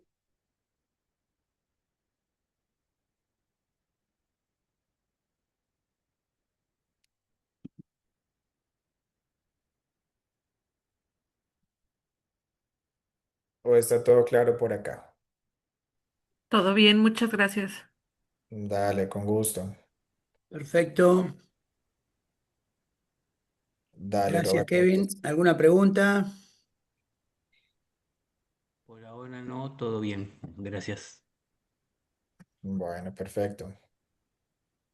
Hasta Bueno, luego. Feliz vamos a darle noche. un saludo al doctor Kevin. Un aplauso. Vamos a buscar a nuestra... Gracias, Kevin. Muy buena charla, Clara. Después nos podés mandar información de de la asociación que están con la doctora, Claro, claro que sí. La doctora Ingrid y yo se Zulay, lo comparto a lo de Colombia. también es miembro de la asociación, claro que sí. Bueno, ya Gabriela sos coanfitriona, Gabriela. Muchas gracias, Roberto. Hola. Bueno, hola, querido grupo. ¿Me escuchan bien? Perfecto. Bueno, Quería presentarte primero. ¿cómo no? Quería leer tus antecedentes. Sí, no hay problema. Vamos a buscar acá. Bueno, me están escuchando bien, ¿verdad? Sí, se ¿Me escucha escuchan súper bien? bien. Bueno, gracias. Bueno, les quiero presentar a Gabriela Nora Robesi. Ella es de Argentina, más precisamente vive en la ciudad de Córdoba. Es profesora en educación de personas con discapacidad visual, técnica en rehabilitación visual, terapista Castillo Morales en funciones visuales para neurológicos, maestra en la terapia Castillo Morales para la rehabilitación neurológica, diplomada en bioética y derechos humanos. Vamos a presentar a Gabriela, no sin antes decirle que le había dicho yo a ustedes que es una eminencia muy conocida en diferentes ámbitos. Después le voy a pedir a ella que nos explique esto de Castillo Morales y eso que seguramente muchos de ustedes como yo no saben, así que por lo que presenta en sus antecedentes es una institución muy importante. Bueno, Gabriela, muchas gracias y sobre todo particularmente gracias por tu bondad de prestarte a esta capacitación. Gracias, ¿eh? Bueno, bueno, estoy muy feliz realmente de que me hayan invitado. Espero estar a la altura mis colegas, de mis compañeros de equipo y de ustedes como también de la institución que me invita. Una preguntita, ¿no tenés Sí. problema que esta primera parte filmemos un pedacito para que Instagram y Facebook? No, no hay hay ningún problema? problema, no, encantada. Bueno, muchas gracias. Bueno, no sé si me da bien la luz, pero bueno, tranquilo. Bueno, yo les traigo hoy un tema que espero les sirva a ustedes en una métrica ética del trabajo que realizan o van a realizar cuando se dediquen a la baja visión. Creo que la bioética ha pasado por muchísimas etapas en las manifestaciones respecto digamos, a los modelos o a los modos de hacerla. Yo les voy a contar que durante 15 años yo trabajé en terapias intensivas con niños pequeños, estudiando el comportamiento visual de los niños internados. Y ahí tuve la dura experiencia de experimentar a través de los padres y de los mismos niños algo que en bioética se llama borramiento de la infancia, que es un desconocimiento de su ser personal.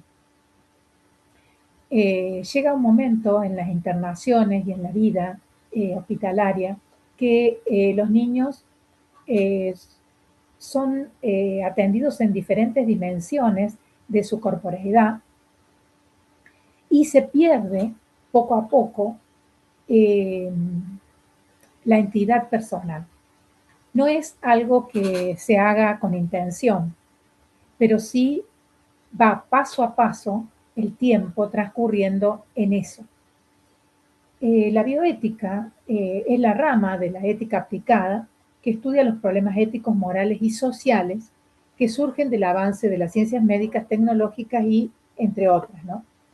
¿Para qué? Para estar al servicio del bienestar del ser humano, el respeto por los seres vivos y la preservación de la naturaleza sobre todo. Yo, a partir de esa experiencia tan dura, me pregunté sobre el ser personal de las personas con las que yo trabajaba y empecé a participar de un grupo de estudio sobre bioética personalista comunitaria. Ustedes saben que los derechos humanos tuvieron precursores filósofos. Uno de ellos fue Emmanuel Mounier, que fue el fundador de esta corriente de bioética personalista.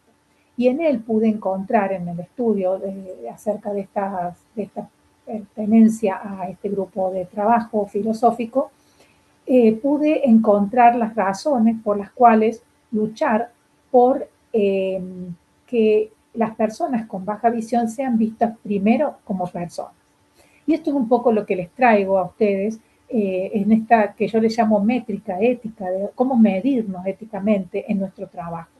Posiblemente, seguramente durante el curso nos vamos a encontrar con otras temáticas, como yo soy pedagoga en aspectos psicosociales de la baja visión y también específicamente en la problemática de niños con deficiencia visual de origen neurológico. Eso es lo que yo voy a aportar al curso. Yo sí me pregunto cuánto hay del ámbito en el que trabajamos y vivimos, de las diferentes disciplinas que componen la interdisciplina o la transdisciplina de la baja visión, y en algunos casos también la multidisciplina, porque todavía tenemos modelos de trabajo que van tomando a un profesional como eje y todo gira en torno al ejercicio de esa profesión. Y eso en baja visión no es conveniente porque es una problemática de múltiples dimensiones.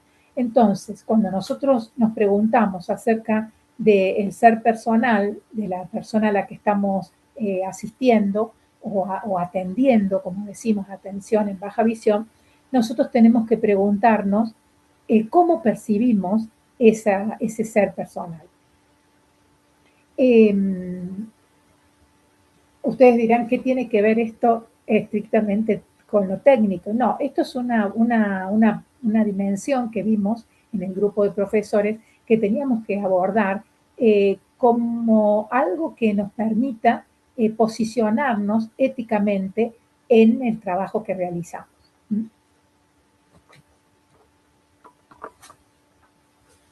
Para el personalismo comunitario, que es el que yo pertenezco, la vida humana no depende de la capacidad de la inteligencia ni de la calidad de vida, sino de los constitutivos propios del ser personal, ¿sí? Como un sujeto de relación. Y ahora voy a presentar, para guiarme un poquito en la conversación, y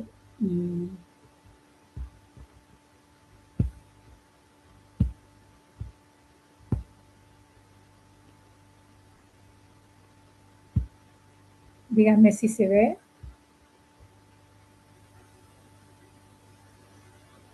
¿Se ve? Sí, se ve. solamente hay Bueno. que agrandarla nomás. Sí, ahora lo voy a poner. Perfecto, se ve muy bien. Bueno, gracias.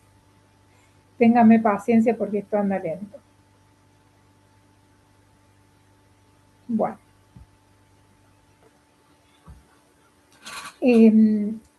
Yo inicio esta presentación con una consideración que algunos filósofos dicen que tenemos derecho a ser fragmentarios, a no ser plenos. Es decir, que la vida humana, que en bioética muchas veces se la considera como vida frágil, en el caso de los niños con los que yo he trabajado y que trabajo, la fragilidad no es un componente, digamos, agregado a la esencia de la vida, sino que la vida humana es frágil.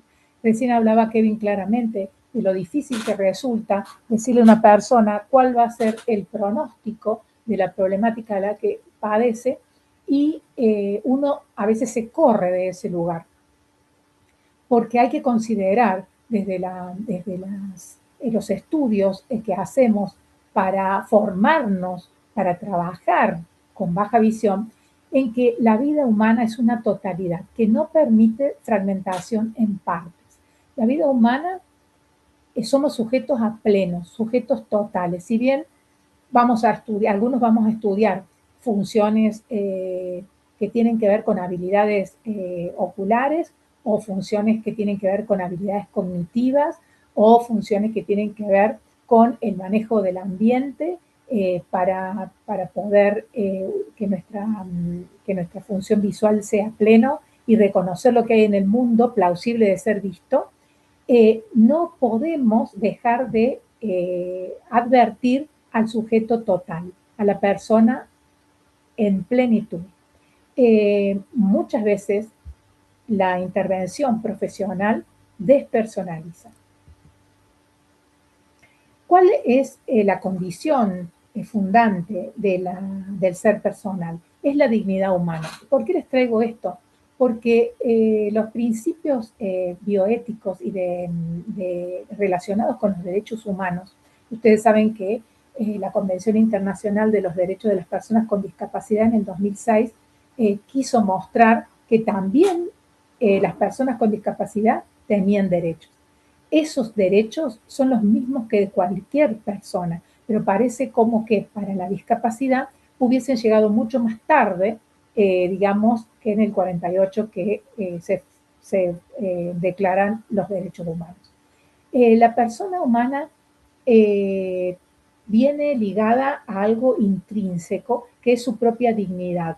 La dignidad la definimos como el valor propio que tiene todo ser humano por el solo hecho de existir. Por eso la dignidad humana la consideramos desde el personalismo comunitario un don, un bien y un derecho. ¿Qué quiere decir esto? Que el bien es preciado como constitutivo de su esencia y el derecho es lo que se manifiesta y debe ser respetado y considerado por la dimensión social de la vida de relación de la persona. Cuando nosotros vemos el estatus de persona, se corresponde al concepto de naturaleza en sentido metafísico. La persona, que viene del griego prosopon, y y de que era en latín luego se traduce como personare, que era la máscara con la que las personas en el teatro griego cubrían su rostro para hacer resonar más la voz. Créanme que en 40 años que llevo trabajando en Baja Visión, he podido ver la resonancia de la vida de estas personas a través de su rostro. Por eso, cuando hablamos de persona y hablamos del término personare, significa sonar detrás de. Es decir, esto que aparece, que podemos decir que es esta métrica de la baja visión o la conceptualización de las patologías que causan baja visión o de las funciones que son alteradas por la deficiencia que produjo la patología, nosotros vamos a encontrarnos con alguien, no con algo, con alguien. Y esa persona está detrás de esa máscara. Nosotros muchas veces nos ocupamos del trabajo con la máscara y entonces el ser humano se disocia, se separa y vemos la corporeidad, ¿sí? Y no la dignidad que está intrínseca en la persona. Y uno dice, ay, Gabriela, ¿por qué te has puesto tan teórica? Bueno, yo he estado durante muchos años trabajando con personas que eran nombradas números, la cama tal, el número tal. He estado en clínicas de trabajo, como decía recién Roberto, en mi especialidad, que es la problemática de la rehabilitación neurológica, la rehabilitación visual de origen neurológico. He estado en clínicas donde no había, había un número en el lugar del nombre de la persona. Y cuando nosotros empezábamos a hablar de algunas características que habíamos advertido de la personalidad de ese sujeto, el acto profesional de esas clínicas de internación no tenían conocimiento. Entonces, el proceso de despersonalización y borramiento, sobre todo de la infancia, la bioética personalista intenta reclamar, poner la voz en alto de que esas personas existen de manera íntegra. La fuente de la que derivan todos los derechos humanos es esa dignidad inherente al ser persona. Y acá están los 4 puntos que nosotros deberíamos medirnos éticamente. Por supuesto, la convención hizo mucho para que esta suerte de capacitismo o de exitismo que se ha buscado siempre en la superación, como decía Kevin también, de los términos de subnormal, digamos, o de tomar la norma desde el hegemónico médico en determinar qué le pasa a la persona en realidad todos los días. Tenemos que movernos en estos 4 componentes que van a hacer que la dignidad de la persona se manifieste. Primero, el reconocimiento. Si no hay una actitud de reconocimiento de esta dignidad, difícilmente vayamos a poder respetar la plenitud de la vida humana. Luego, afirmarla. ¿Qué quiere decir eso? Cuando nosotros decimos que nosotros creemos en el ser humano y que el ser humano va a ser el centro de nuestro trabajo, toda disciplina se transforma cuando la persona entra al centro de la escena de la disciplina. Habíamos puesto el foco en el ojo. Bueno, cuando sabemos que esos ojos que estamos estudiando son de tal persona, hay una vuelta de afirmación humana que eleva. Y eso hace que se fomente la dignidad. Algo que se luchó durante muchos años y los precursores de los derechos humanos hicieron es que se consideraba que el otro le daba dignidad a la persona. la persona tiene dignidad por sí misma, por el solo hecho de existir. Y luego custodiar, fomentar y custodiar. La custodia, nosotros sabemos que ahora hay un movimiento ético muy fuerte que es la ética del cuidado.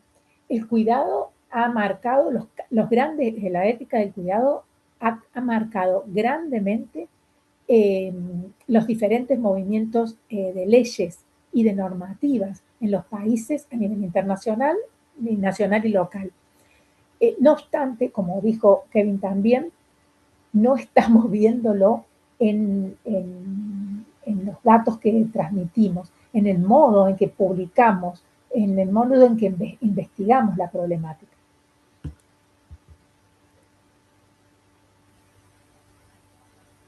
Esta diapositiva lo muestro por los huacos que están allí de fondo de pantalla, que se los regalo como me los regalaron a mí.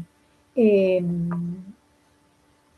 huaco, seguramente hay alguien de Perú, con todo respeto voy a hacer un comentario sobre estos huacos. El fondo de pantalla son huacos. Es una colección privada de una familia amiga mía de Perú, Mariana y su esposo. Ellos me mostraron la colección y me regalaron sus fotos para colaborar en la expresión del valor intrínseco de la persona a través de la contemplación del rostro. Hay diversos tipos de huacos. Este es lo que se llama huaco retrato, que es el que tienen, no son simples vasijas, simples vasijas, sino que representan rostros de expresiones humanas. A mí me ha impactado tanto que intenté estudiar un poco sobre las razones, porque hay tres conceptos que la cosmovisión andina toma con muchísimo cuidado a la hora de mostrar las manifestaciones culturales como son estas piezas. Es la identidad, el poder y la memoria. Es decir, que estos huacos, lejos de ser elementos decorativos, tienen una perspectiva de comunicación visual. No son solamente contenedores de rituales, sino que son sistemas de comunicación. Fíjense ustedes cómo los pueblos originarios de nuestra querida América Latina fueron promoviendo a través de sus expresiones culturales el rostro humano. Este rostro que constituye la máscara de la cual por detrás está la persona, el que suena detrás de él.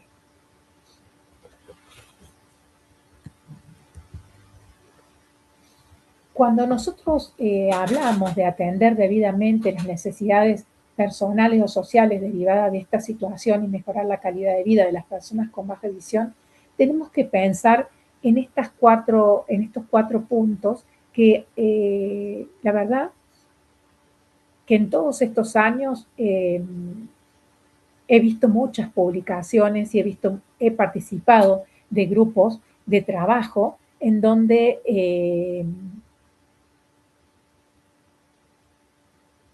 se nos fue la vida pretendiendo discutir cuestiones que tenían que ver con el lugar de la persona en las investigaciones. A veces las investigaciones deberían tener una fuerte energía puesta en evaluar las técnicas de eficacia. Nosotros los técnicos en rehabilitación visual sabemos cómo hacer determinadas cosas, bueno, medirlas técnicamente y también hacer estudios que identifiquen situaciones problemáticas del diario vivir que proporcionan estrategias de mejora. Muchas personas están en situaciones de depresión o de pérdida muy aguda por la pérdida visual. Y el acompañamiento y la gestión, de alguna manera, de las emociones de estas personas, deberíamos tener estudios que las identifiquen y los profundicen mucho más. Después, iniciativas que promuevan servicios ajustados a las necesidades de las personas con baja visión. Hay países, en mi país, en Argentina, poco a poco vamos mostrando modelos de trabajo, pero es muy difícil que los gobiernos asuman la problemática como política pública. Por eso el cuarto punto de las políticas públicas que garanticen una mayor igualdad de condiciones en interacción de la persona con su entorno. La calidad de vida, digamos, sabemos que es una métrica singular. Cada uno puede vivir la calidad de vida de una u otra manera y decirla lo que para uno es calidad y para otro no. No obstante, el ejercicio social o la relación social de la política pública debería tener métrica ética o bioética para conocer la singularidad de la condición de baja visión. de baja visión. Bueno, esto se los dejo como regalo de la presentación. La directora del Instituto Emmanuel Munier prologó este libro que se llama Pensarse Humanos y dice, es que no hay camino para el pensarse humano que no se detenga en la pregunta por la propia libertad, que como don muy preciado y lábil se nos ha encomendado cuidar y responder por él a cada ser humano. Y ahora les voy a presentar otro. Disculpen. Voy a dejar de presentar acá.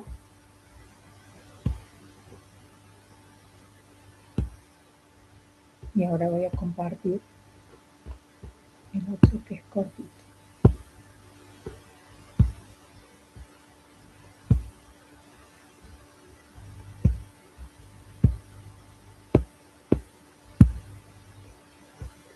¿Se ve ahí?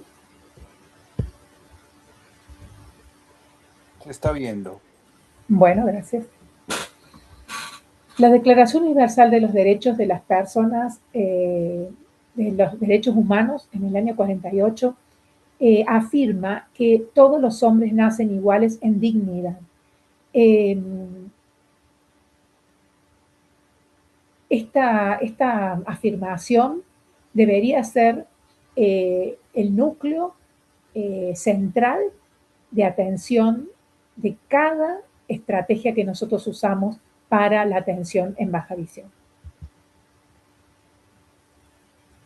Está ligado al derecho a la vida. Eso no nos debemos olvidar nunca, que los derechos de segunda generación, como es una atención en salud, va a estar ligado al derecho a la vida, que es fundante de nuestros derechos humanos. Cuando nosotros pretendemos hacer un abordaje en equipo o en trabajo en equipo, tenemos que considerar la centralidad en la persona, cómo gira en torno a él todo lo que hacemos y respetar la intervención profesional en relación a ese eje.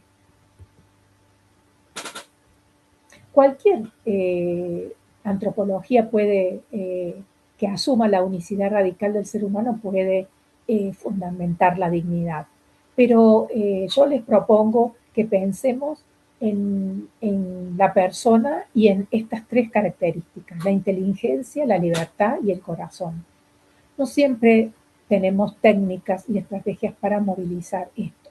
Lo que sí puedo decirles que también me ha llevado el trabajo con problemáticas neurológicas a trabajar con pacientes en situación post-coma y fueron de alguna manera definidos por el acto médico como prácticamente acabada la vida humana, pendiente de un hilo, digamos.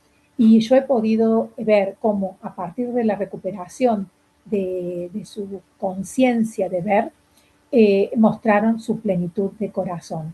Creo que el espíritu, el alma, que nosotros podemos considerar desde la fe o desde la filosofía, va a tener algo que, un lugar en la vida de relación a partir de una ética del corazón, una ética que se relacione con la amorosidad del trato humano.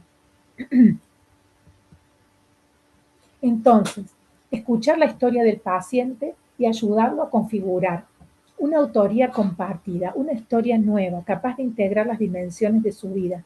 No es tan solo un gesto humanitario y de compasión en la práctica clínica, sino que resulta central en la práctica competente y eficaz, según su razón de ser a la hora de intentar curar, cuidar y sanar. Escuchar la historia del paciente, ayudarlo a configurar una historia nueva a partir de integrar las dimensiones de su vida. No es solo un gesto humanitario y de compasión en nuestra práctica clínica, sino que resulta central en la práctica competente y eficaz según su razón de ser a la hora de intentar curar, cuidar y sanar. Muchas gracias.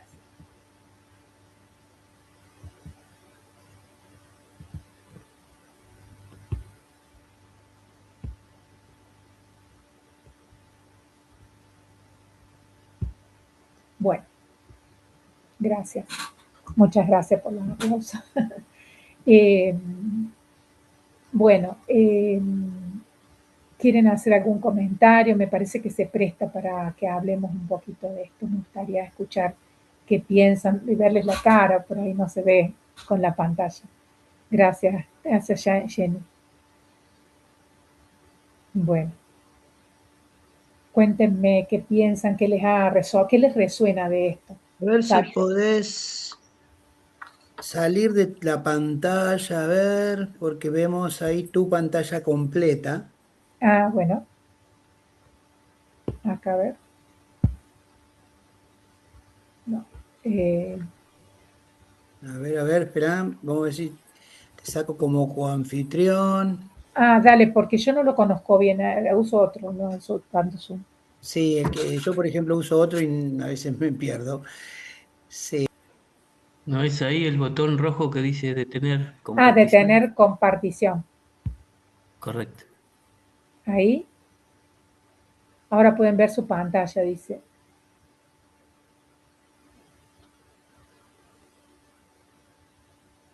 Ahí te estamos viendo. Bueno. Te vemos perfecta. Bueno, pero yo quiero verlo a ustedes. A ver. Bueno, está bien, está bien. Cuéntenme, ¿qué les ha resonado de todo esto? Un poco queríamos al comienzo.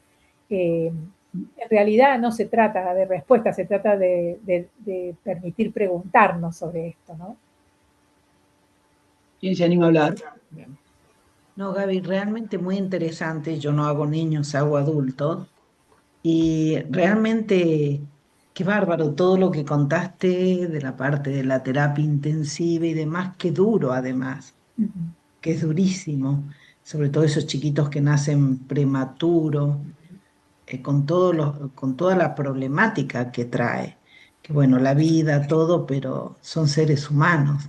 Y a veces en esta vorágine uno pierde ese foco. Nos pasa ahora, vos fíjate, los adultos, es como que vos decís, wow, mira, hoy atendí a un paciente 98 años, impecable, obviamente, como la mayoría de los pacientes de esa edad con maculopatía. Y vos decís, qué duro, porque la familia decía lo difícil que era, el hecho tan simple como ir al baño, que hay que acompañarlo, que no ve, y vos veías toda la problemática que había, pero a su vez, que todo lo que nos espera, qué camino, porque antes 98 años estaban todos muertos, esa era la gran realidad. Hoy 98 años, vos lo veías a él, estaba perfecto, pero bueno, con su problema de mácula. ¿Y cuánto hay que trabajar en toda la familia? Porque yo veía ahí, si bien el paciente tenía su problema visual, pero el mayor problema lo tenía la familia no estaba preparada para tener un paciente de baja visión en su casa. Claro. No lo entendía aparte, él decía, no, ¿cómo puede ser? Te decían los hijos, hay que acompañarlo hasta para ir al baño. Y sí, es duro, ya sea en bebé, en adultos y demás, y hay que prepararse para esto también. Pero la verdad me impactó todo lo que contabas de la terapia y demás, y es verdad, uno muchas veces no se da vuelta a mirar todo eso. Sí, sí. Acá una de ustedes dice que le había producido Lucía. Lucía, a ver si puedo, no sé cómo se activa para leerlo completo. Ahí lo leemos, ahí lo buscamos. Bueno, Yo te lo leo. A ver, Agustín Mari dice muchas gracias, excelente, gracias. Carmen, bueno, ya dice ella, se escucha bien. ¿Quién se había quejado que se escuchaba mal? No, se escuchaba bien todo el tiempo. Dice bueno, Lucía Cabello, mucha tristeza produjo en mí porque me hace reflexionar y ver que mucha tecnología pero poca solidaridad. bueno, sí, Lucía,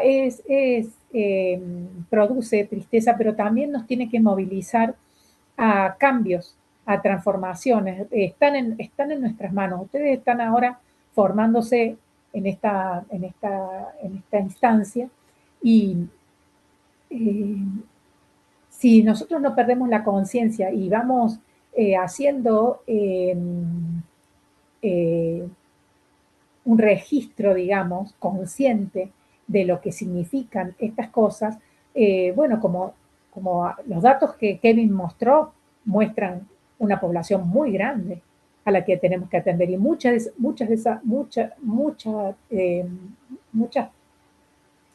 esa población está compuesta de personas y cada persona tiene su dignidad. La dignidad no te la da nadie, la tienes vos por ser humano. Entonces, el respeto a la dignidad del ser humano no es solamente advertir que él tiene el derecho a ser atendido en baja visión, sino que es digno para él ser atendido en baja visión. Una imagen mucho más profundamente humana que la de yo te otorgo a vos por mi saber, yo sé esto, te lo otorgo, te lo ofrezco como profesional para tu vida. Y como dice Jenny, en esa persona la dignidad es la que lo pone todos los días de pie. Entonces, el respeto, sí, Vanessa, ahí te damos la palabra. El respeto por esa dignidad es que cambia toda la disciplina. El enfoque disciplinar cambia cuando yo pongo en el centro a la persona. Por lo menos es la experiencia que he tenido yo en mi vida y que tengo con el lugar donde trabajo, ¿no? Con Eduardo Elvira en Córdoba. Hacemos una atención muy singular con cada persona, ¿no? Sí, ¿dónde está la persona que había levantado la mano? Hola, buenas noches.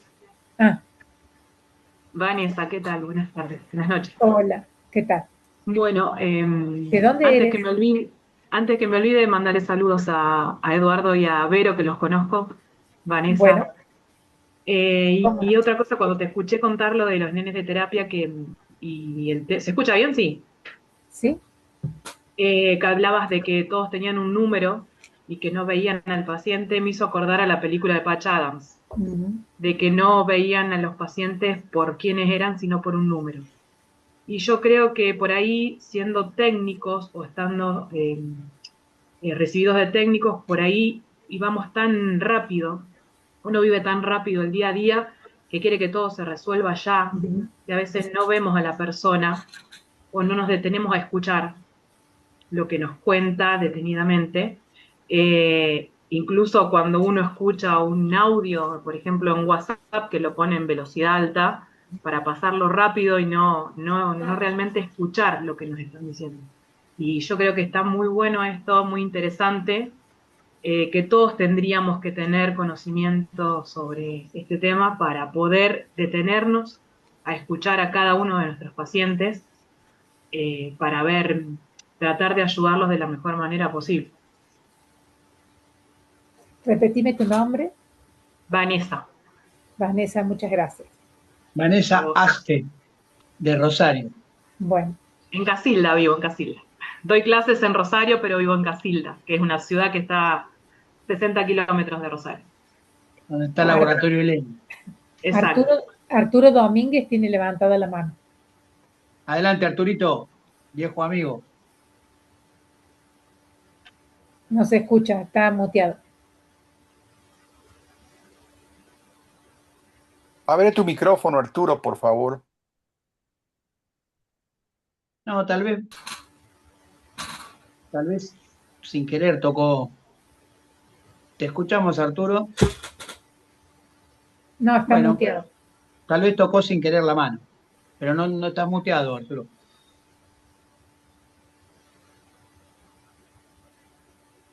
Bueno, ¿quién más Ahí quiere está, ahí comentar está, algo, por favor? ahí está, ahí pude. Lo encontré. Estoy más acostumbrado al Meet que al Zoom.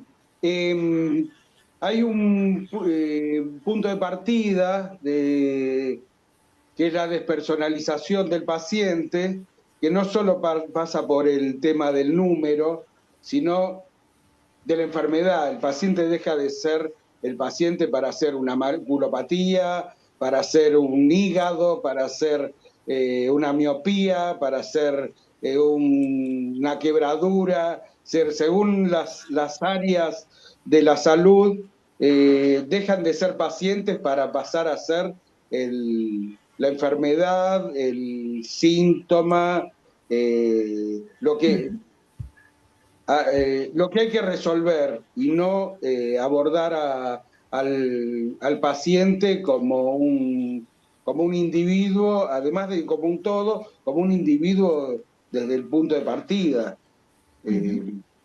Yo tengo también contacto con temas de prótesis oculopalpebrales y pasan a ser un ojo o pasa a ser una nariz o una oreja y no y desapareció el paciente de lo que ese es lo que hay que resolver y no hay un individuo ahí atrás. Es un gran esfuerzo tratar de estar constantemente volviendo a la persona, ¿no? Volviendo al paciente y además de todo, como decían hace un rato, considerar que no es solo el paciente, sino su medio donde vive, las personas con que viven y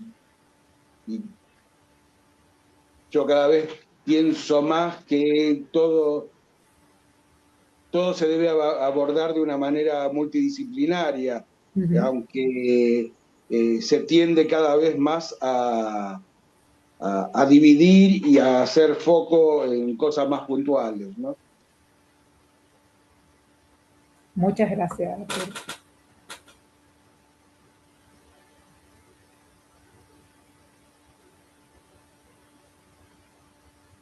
Bueno, ¿alguien más quiere hacer un comentario? Ya estamos sobre la hora.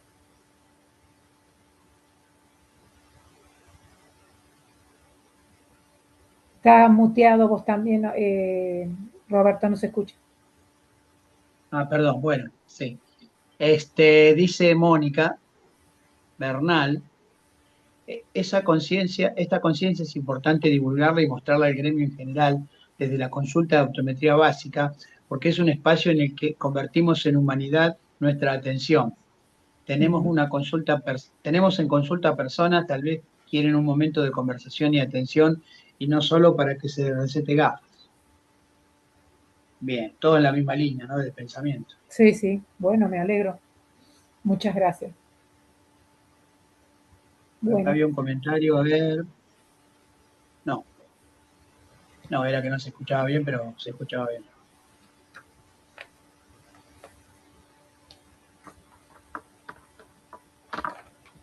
Bueno. Muy bien. Sin más, terminamos justo en hora. Gracias, Gabriela. Gracias a vos, Roberto, y a todos los presentes. Ahora a leer sobre bioética, a ver qué es esa vaina, como dicen en Colombia. Sí, Cuídense. Algo nuevo, aportaste algo nuevo. Gracias, Roberto. Creo que te lo vamos pensando. Bueno, a todos les recuerdo que nos volvemos a ver el jueves próximo a la misma hora, 6 de la tarde de México, 7 de Colombia, Perú y Ecuador, 8 Venezuela y Chile, a las 9 de Argentina. Ahí lo estoy aprendiendo el horario. Bueno, les pido que por favor ya los que van a entrar la semana, el jueves ya van a ser los inscriptos. Hoy hubo invitados de la primera clase. Les pido que entren con nombre y apellido, eso es muy importante. Y otra vez les reitero los que no estuvieron al principio, eso de no transmitir el link por ningún motivo, y mismo a veces a compañeros, que todos se dedican a nosotros, que con mucho gusto los ayudamos. Es para cuidarnos todos, ¿no es cierto? Cuidar la inversión de ustedes, etcétera. Gracias, están saludando a todos, nos está viendo el chat, aparecen acá en el chat, Gabriela.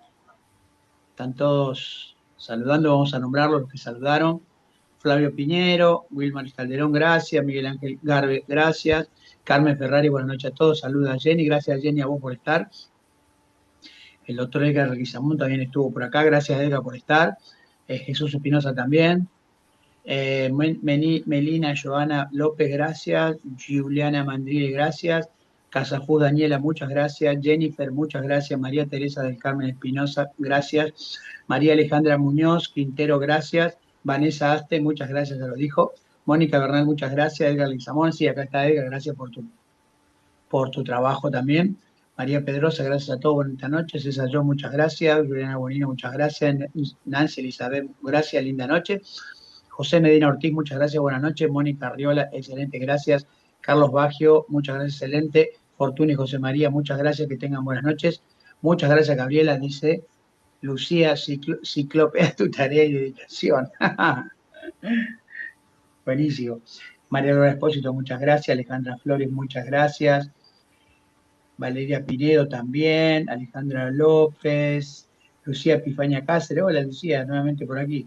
Malena Colomba, Daniel, Marga. Bueno, chicos, gracias nuevamente. Gracias a Gabriela y a todos los profesores y a todos los que trabajaron para llevar adelante este curso, especialmente mi querida Vanessa desde Venezuela. Chau, chau. Hasta luego. Que pasen lindo. Que descansen. Ujú.